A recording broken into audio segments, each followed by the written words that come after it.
Hola hermanos, buenos días. Doy gracias al Señor que un domingo más podemos estar juntos como iglesia compartiendo la palabra de nuestro Dios.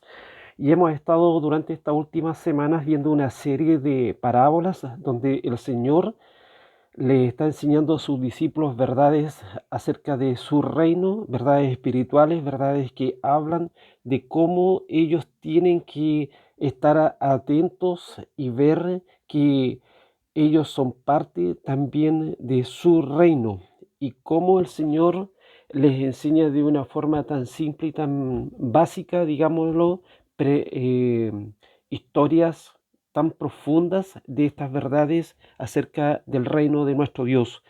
Y una de las cosas que nosotros estamos viendo que el Señor en su palabra, en el primer texto de la Biblia, dice que en el principio creó los cielos y la tierra. Y en el último texto de nuestra Biblia, allí en Apocalipsis, en el capítulo 20, Él dice, ciertamente vengo en breve, amén, sí, ven Señor Jesús. Entonces, lo que nosotros estamos viendo en toda esta historia que está contenida aquí en este libro, es la historia de la redención, es cómo el Señor se hizo de una creación, cómo el Señor creó, cómo el Señor se hizo también de un pueblo, cómo el Señor a ese pueblo le dio leyes, cómo el Señor a ese pueblo también les prometió un Mesías y ese Mesías vino en la persona de nuestro Señor Jesucristo, como ese Señor, ese Salvador murió en la cruz y ese Salvador, nuestro Señor, resucitó y Él ahora dice que está sentado a la diestra de Dios Padre, allí en los cielos. Pero hay una parte de la historia de la redención que todavía no se ha cumplido. ¿Y cuál es esa parte? Es que el Señor va a venir a buscar a su iglesia y se la va a llevar a los cielos. El Señor también va a hacer juicios. Y esa historia nosotros la encontramos aquí en el libro de Mateos, en los capítulos 24, donde el Señor le está hablando a sus discípulos acerca de los eventos del fin del tiempo, del fin del mundo. Y en ese evento, una de las cosas que más les llamó la atención a los discípulos de Jesús era saber cuándo iban a ser esos eventos, cuándo iban a ocurrir. Y el Señor les va a enseñar a través de parábolas y a mostrarles esa realidad de cuándo va a ser ese momento. Y eso es lo que vamos a ver nosotros durante este domingo. Y les voy a leer aquí un texto que se encuentra, voy a leer bastantes textos este domingo, y voy a leer un texto que está aquí en Mateo, en Marcos, en el capítulo 13, versículos 32 al 37. Y dice, pero de aquel día y de la hora nadie sabe, ni aun los ángeles que están en los cielos, ni el Hijo, sino el Padre. Mirad, velad y orad, porque no sabéis cuándo será el tiempo. Es como el hombre que yéndose lejos dejó su casa y dio autoridad a sus siervos, y a cada uno su obra. Y al portero mandó que velase. Velad pues, porque no sabéis cuándo vendrá el Señor de la casa, si al anochecer, o a la medianoche, o al canto del gallo, o a la mañana, para que cuando venga de repente no os halle durmiendo. Y lo que a vosotros digo, a todos los digo, velad. Esa es la instrucción que el Señor está dándole a sus discípulos. Velad, velad, vigilar, mantenerse despierto, ser prudente, estar atento, estar listo y ser cauteloso. Así es la instrucción que el Señor les está dando a sus discípulos con respecto a el fin de los tiempos, a las señales del fin del tiempo. Y voy a hacer una pequeña lectura aquí en el capítulo, en Mateo 24. Voy a leer algunas porciones y yo les voy a invitar a que busquen ese texto allí en sus Biblias, en el Nuevo Testamento, y vamos a leer algunos textos y después de eso vamos a orar, hermanos. Y aquí en Mateo 24 dice, cuando Jesús salió del templo y se iba, se acercaron sus discípulos para mostrarle los edificios del templo. Respondiendo él les dijo: ¿Veis todo esto? De cierto os digo que no quedará aquí piedra sobre piedra que no sea derribada.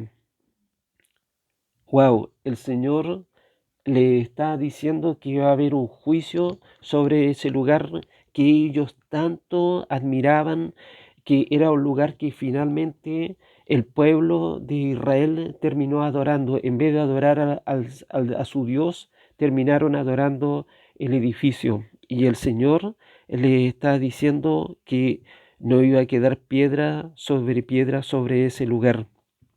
Y sus discípulos, aquí en el versículo 3 de Mateo 24, le están haciendo la pregunta, porque ellos sí que estaban muy inquietos. Y dice: y estando él sentado en el monte de los olivos, los discípulos se le acercaron aparte diciendo: Dinos, ¿cuándo serán estas cosas? ¿Y qué señal habrá de tu venida y del fin del siglo? Es realmente una pregunta muy sincera, es una pregunta que es muy legítima que nosotros hagamos esa pregunta, pero el Señor aquí le va a dar una serie de indicaciones de cuándo va a ser ese tiempo. Y aquí en el versículo 4 dice: y respondiendo Jesús le dijo: mirad que nadie os engañe. Inmediatamente el Señor partió con una advertencia hacia esa pregunta que ellos estaban haciendo acerca del final de los tiempos.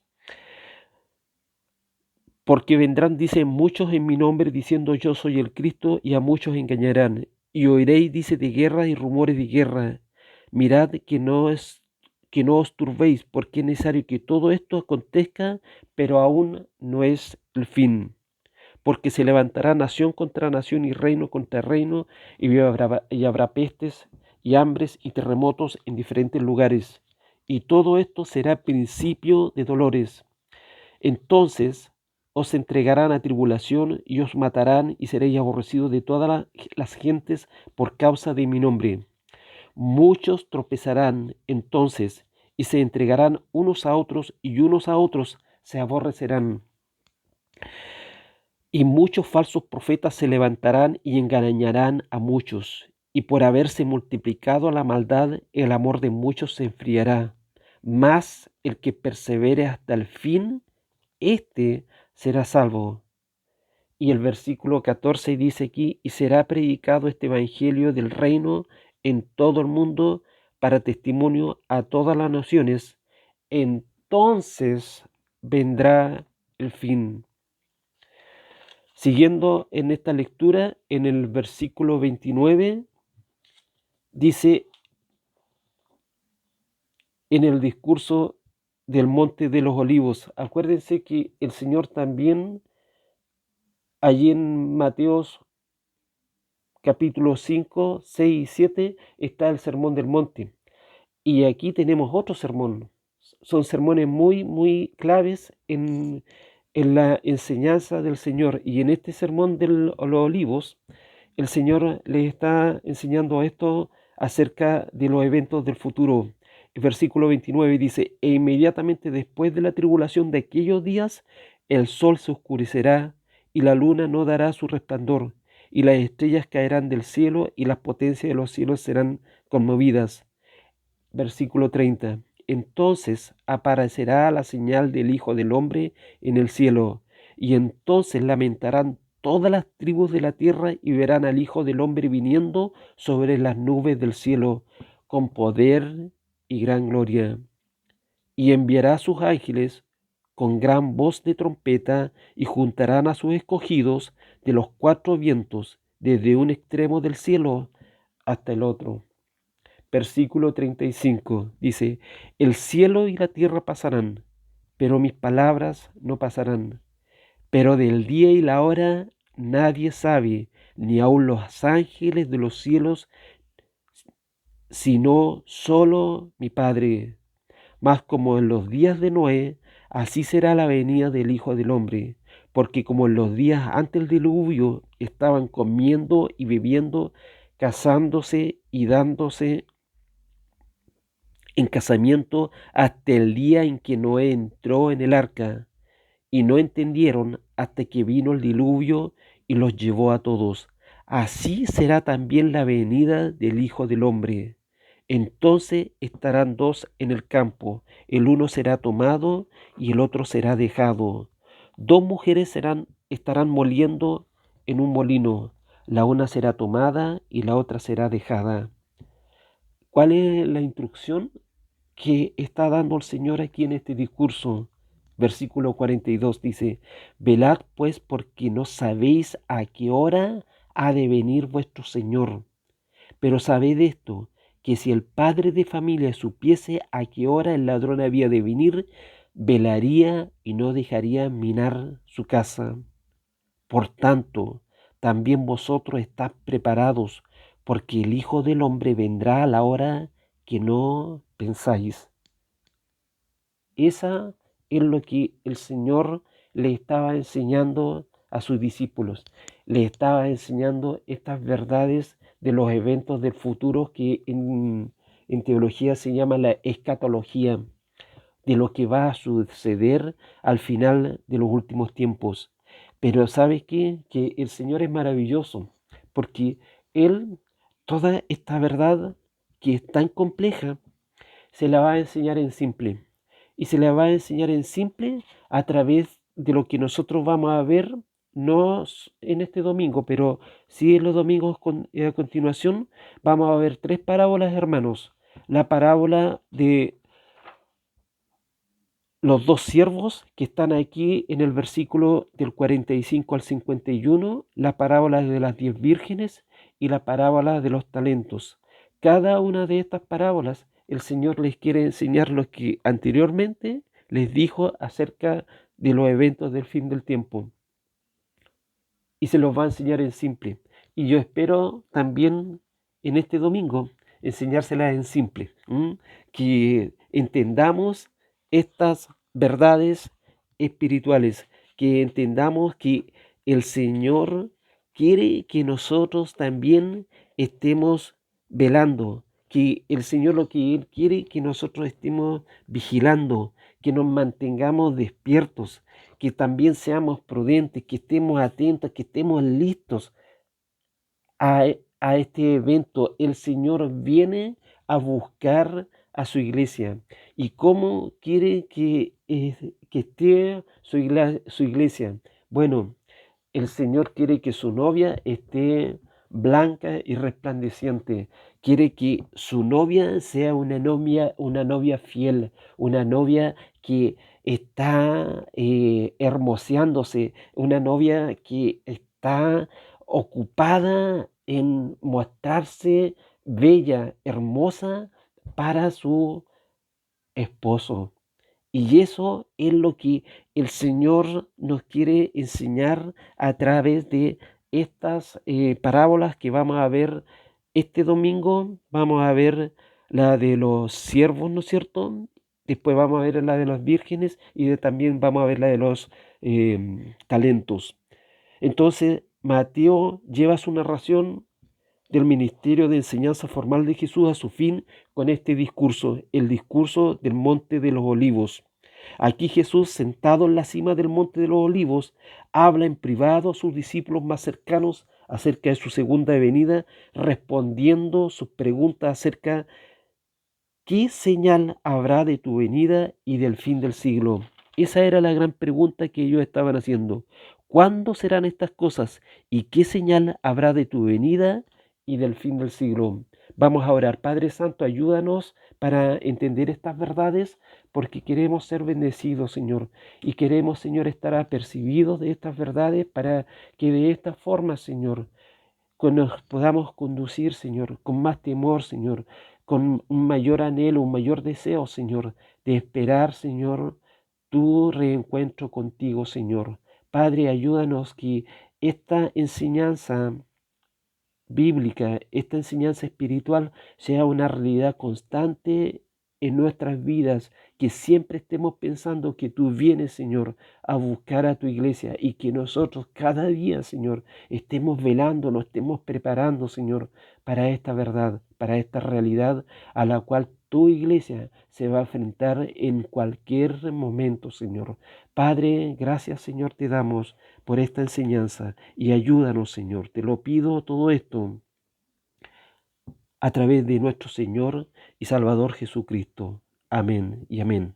Entonces, en este capítulo examinaremos estas tres parábolas, ¿no es cierto? La parábola de los siervos sabios y los malvados, las 10 vírgenes y la parábola de los talentos. En estas tres historias que están enlazadas aquí en Mateo 24 y en el capítulo 25, deliberadamente se dice que dice en estrecha secuencia y juntas hacen un solo y simple punto sobre la importancia de la fidelidad a la luz del retorno de su Jesucristo. Entonces, hermanos, cuando nosotros estemos eh, exponiéndonos, Señor, a estas parábolas, ¿qué es lo que tenemos que tener en mente? Es su inminente llegada del retorno del Señor Jesucristo. El Señor viene. Eso es lo que Él ha prometido. Y una de las cosas que dice que este discurso, el discurso del Monte de los Olivos, es uno de los pasajes más maltratados en todas las Escrituras. Lo repito, que este discurso del Monte de los Olivos es uno de los discursos o de los mensajes más maltratados en toda la escritura. ¿Y por qué razón? Porque algunos interpretan o relegan todo el discurso casi a la irrelevancia, afirmando que todas las palabras proféticas de esta sección de las escrituras se cumplieron por completo en el año 70.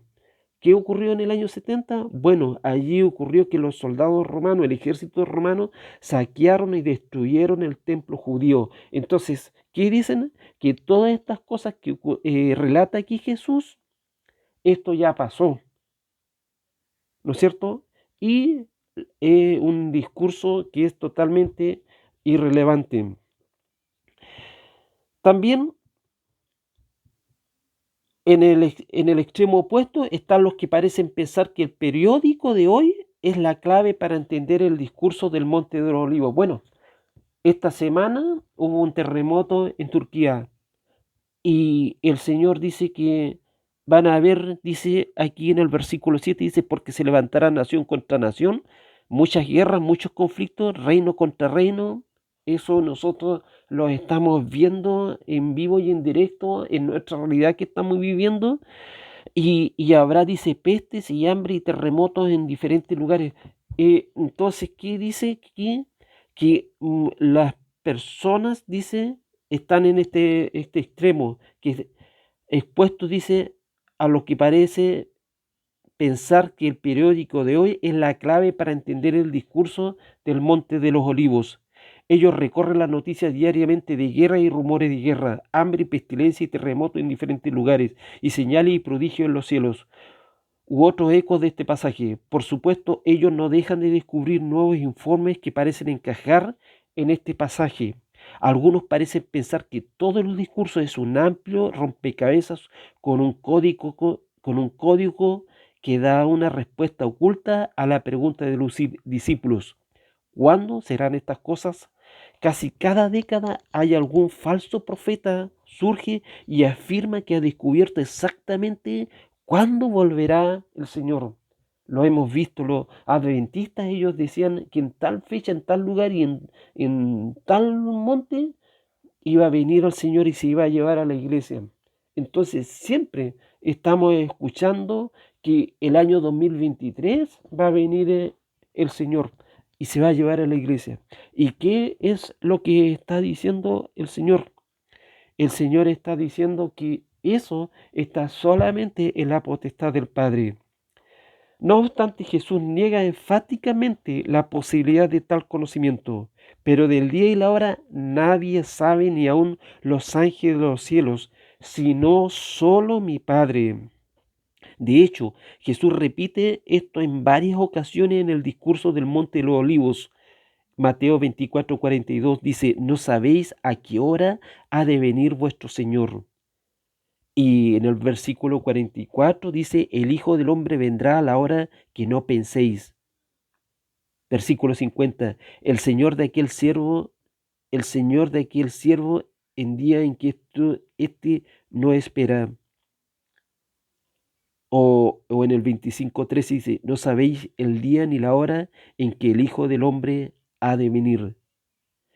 En todas las tres parábolas que estaremos estudiando, hacen hincapié en qué cosa, en la imposibilidad de conocer ese día y la hora de su regreso. Las vírgenes no sabían a qué hora venía su esposo. El hombre de ese talento ignoró la advertencia y los siervos malvados terminó maltratando a, a su gente porque no consideró que el Señor iba a venir pronto, lo ignoró.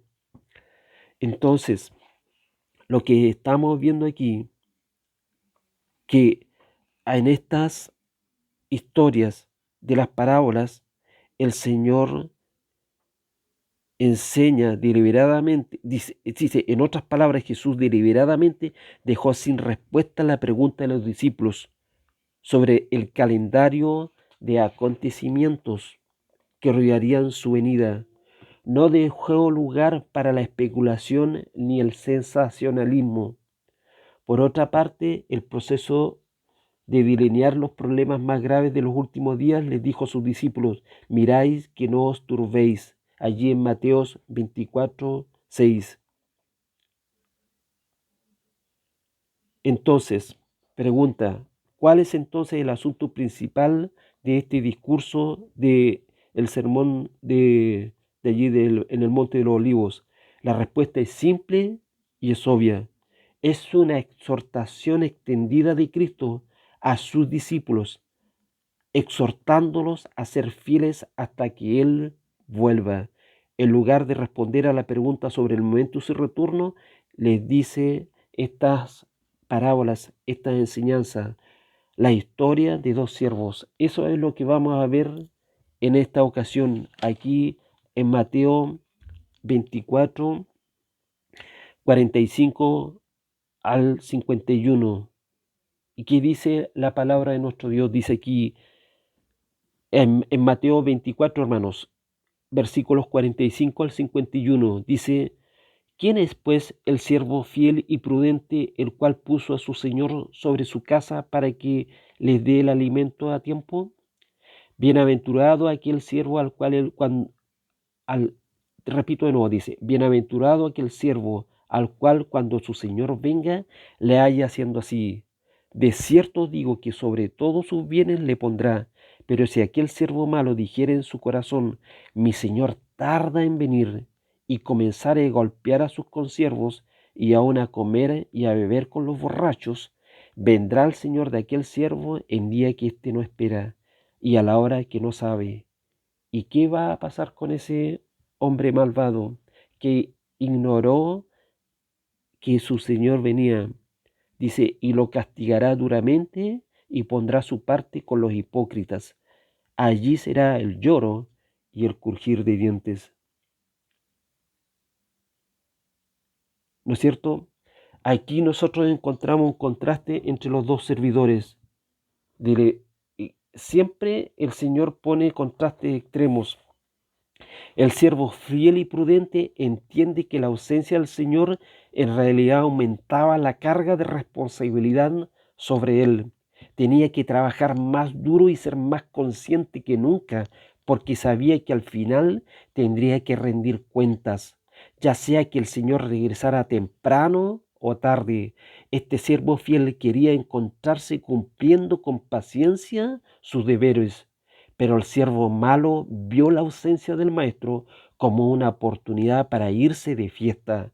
Él se quitó toda, él se quitó toda restricción y eludió cualquier responsabilidad. Hizo todo lo que su corazón malvado le inclinaba a hacer, porque no había nadie para verlo y no tenía sentido de responsabilidad. Cuando el Señor vuelve de repente, el siervo fiel es recompensado más allá de cualquier expectativa. Es inmediatamente, dice, promovido a la posición más alta de autoridad y honor. Se le da el privilegio que reflejan las prerrogativas del propio Señor. Este es un cuadro de la recompensa eterna de todos los cristianos.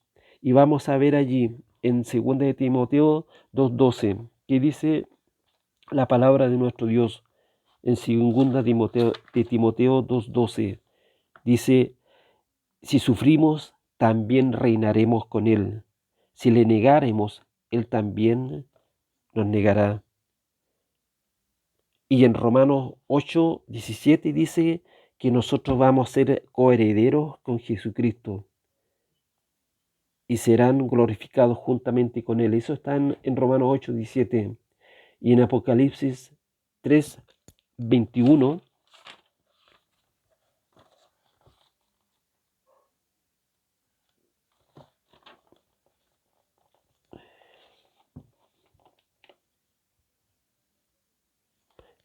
dice, al que venciere le daré que se siente conmigo en mi trono, así como yo he vencido y me he sentado con mi Padre en su trono. Sin embargo, el siervo malo representa a un incrédulo que se engaña a sí mismo, que se ha identificado con la iglesia y se hace pasar como un servidor del Maestro, pero en realidad no ama al Señor ni espera su retorno. De hecho, no parece creer en absoluto que el Maestro volverá, o al menos no en un corto plazo. ¿Y qué cosa dice en su corazón? Mi Señor tarda en venir. Su falta de fe incentiva su mal comportamiento. Cuando el Señor sí vuelva, de pronto y mucho antes de lo esperado, el siervo malo será expuesto al instante por lo que es. Su castigo es tan severo como la recompensa del primer siervo fue prodiga. Lo castigará duramente allí en el versículo 51, que dice, pero esto no es el final, no es el final. Su porción, su suerte en el más allá sería estar con los hipócritas. ¿Y qué va a pasar allí? ¿Qué cosa es lo que dice el Señor en este texto? Dice, allí será el lloro y el crujir de dientes. Tal lenguaje, por supuesto, denota, ¿no es cierto? Indica que ese lugar es el infierno, por lo que sabemos que este hombre era un incrédulo. Este hombre era una persona que no creía en Dios, no creía que el Señor iba a venir a este mundo, que el Señor va a hacer un juicio con este mundo.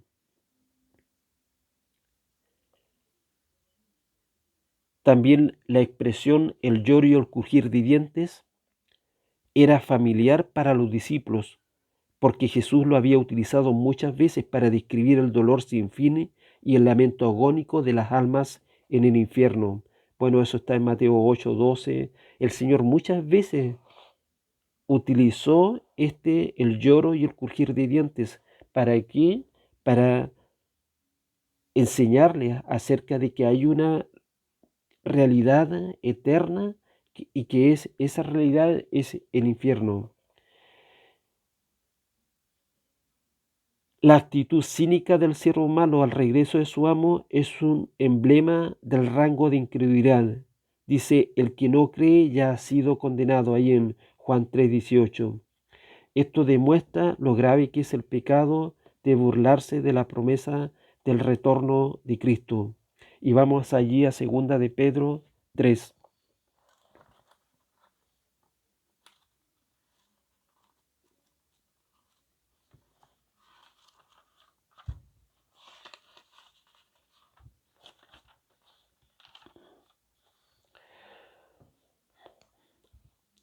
Capítulo 3, versículos 3 dice, y sabiendo primero esto, que en los postreros días vendrán burladores andando según sus propias concupiscencias, diciendo, ¿dónde está la promesa de su advenimiento? Van a haber personas que se van a burlar, van a haber personas que no van a creer que el Señor viene a buscar a su iglesia. Dice que la misma gracia que nos salva nos enseña que vivamos en este siglo sobria, justa y piadosamente, aguardando la esperanza bienaventurada y la manifestación gloriosa de nuestro gran Dios y Salvador Jesucristo. Voy a repetir esto. La misma gracia que nos salva nos enseña. ¿Qué cosa nos enseña? Que vivamos en este siglo sobria, justa y piadosamente, aguardando la esperanza bienaventurada y la manifestación gloriosa de nuestro gran Dios y Salvador Jesucristo. Eso está allí en Tito, en el capítulo 2, versículos 12 y 13. En Hebreos 10:37 dice, porque aún un poquito y el que ha de venir vendrá y no tardará. Y en el libro de Apocalipsis Cristo dice repetidamente, he aquí, yo vengo pronto. En esta lección, hermanos, que resalta esta parábola, el retorno de Cristo es inminente. Esto significa que podría suceder en cualquier momento. El Señor está cerca, dice Filipenses 4:5. Y en Santiago 5, versículos 8 y 9 dice, la venida del Señor se acerca. El juez está delante de la puerta. Nada, nada, hermanos, se va a interponer en el camino del retorno inmediato de nuestro Señor. Y se nos enseña en varias ocasiones en las Escrituras que debemos estar listos, expectantes, ocupados, obedientes, leales, totalmente preparados, como el siervo fiel y prudente en esta historia de esta parábola, porque no sabéis a qué hora ha de venir vuestro Señor. Mateos 24:42. Velad, pues, porque no sabéis a qué hora ha de venir vuestro Señor. Eso es el imperativo que nosotros tenemos que tener presente en este tiempo, que el Señor viene a buscar a su iglesia y el Señor a través de estas parábolas les está enseñando a sus discípulos estas verdades. La próxima semana vamos a ver las dos parábolas de las 10 vírgenes y la parábola de los talentos. Pero hermanos, que se nos quede en mente este texto de Mateo 24:42, porque no sabéis a qué hora de venir vuestro Maestro. Por lo tanto, debemos velar, estar vigilando, mantenernos despiertos y ser prudentes. Que el Señor nos bendiga, hermanos. Amén.